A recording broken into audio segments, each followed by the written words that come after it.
You might remember in our previous episode, we introduced you to an average large format camera collector, Cai Yuan. In China, there are many passionate collectors of all sorts. Some collectors have been collecting for years and have very large collections.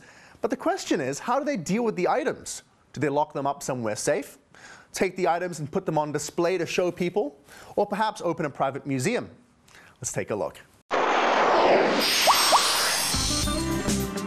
Liu Defu from Yunnan started collecting items from World War II in 2008. Mr. Liu's home is packed with countless old items such as radios, barn lanterns, helmets, medals, military kettles, telephones, and more. Mr. Liu says that before 2008, he was collecting old cameras until he was inspired by a friend who collected items from a specific era, and then he began to collect objects from World War II. Since then, he has begun to love each item he collects since they are all filled with history. You just love it more and more as the time goes by. Just like many collectors say, you will find a lot of joy from doing it, and you want to keep buying more and more items for your collection. The old items are all over Mr. Liu's home, and we are immediately brought back to that era of turbulence. The major portion of his collections are gramophones and vintage cameras.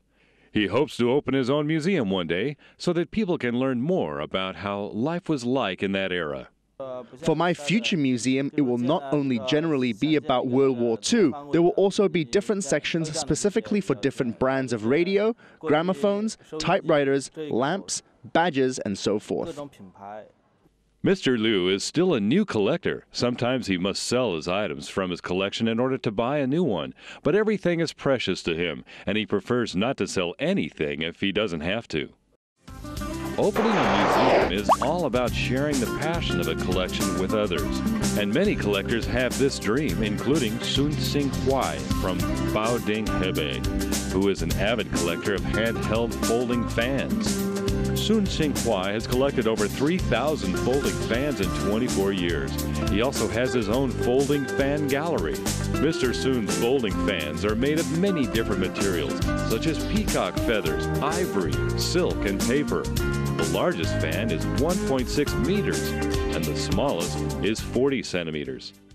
His fan collection consists of 2,000 fans from the Ming and Qing dynasties, and 1,000 fans from modern day, along with over 50 fan leaves with different paintings and calligraphy. There are also many works by several famous masters. Mr. Sun's favorites are the 31 fans with calligraphy written in a special font that was made for the first scholar in the Qing dynasty. I believe that cultural heritage can lead a country to prosperity. I have built a folding fan gallery, and my next plan is to extend it so I can put all of my collections here and share with more people. Art is not a personal thing, but a sharing process. I do hope more people will come over and take a look so that the culture of folding fans can be inherited. This is my biggest wish in life.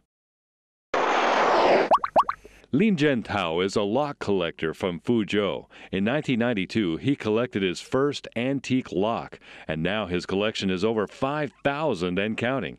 He has been given the nickname the Antique Locke Lord. Mr. Lin has already opened an antique Locke museum using his own expenses. I've been collecting locks for about 20 years now, and this is the first lock that I bought. I didn't really have much interest in locks before that, but then I thought it was beautiful with all the carvings, so I bought it. After half a year of sitting at my home, I had a locksmith come to open the lock. Surprisingly, there was an engagement paper inside, and from then on I found a new love for antique locks. In November 2011, Mr. Lin opened the first private antique Locke museum, the Chinese Antique Locke Museum. After years studying and collecting, Mr. Lin has not only become a master in unlocking, but also an expert of the history of locks. In the early days, the rules for the types of locks people used were very strict. The civilians could only use this straight-shaped locks which looked like the number 1 in Chinese. The dignitaries used the pillow-shaped locks, and the keyholes distinguished the different social status. During the Qing dynasty 300 years ago, civilians could even be punished if they used the wrong kind of lock. As there are not yet any organized books to introduce the unique Chinese antique locks, Mr. Lin said he is doing a lot of research about antique locks, and he plans to fill the gap when the time comes.